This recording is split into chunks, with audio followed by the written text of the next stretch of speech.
नमस्ते प्रणाम। त का हाल बा भाई लोग। हम आशा करब कि रउआ लोगन ठीक होकम।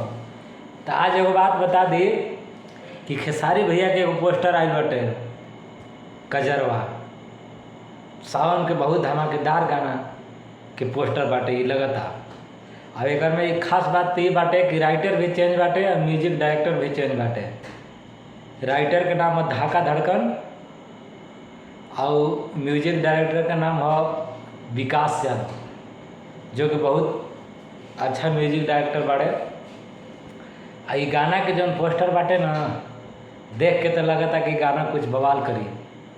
काहे कि नया राइटर और नया गीतकार के मतलब कि गाना कुछ खास होई तबे खेसारी भैया उठौले बाड़े गाना के। आ ई गाना फालतू इंटरटेनमेंट पर रिलीज होई।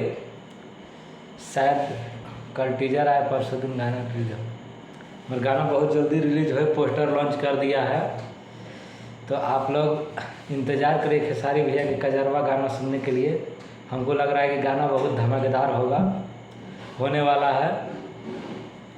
तो आज के लिए न्यूज़ इतना ही, बाकी टीजर आएगा तो हम आप लोगों के बहुत जल्द अपडेट करेंगे और गाना आएगा तो आप लोगों के हम अपडेट करेंगे बहुत जल्द। तो मेरा चैनल भोजपुरिया जहान को जानकारी को सब्सक्राइब करिए। आपका भाई हमीफी, नमस्कार।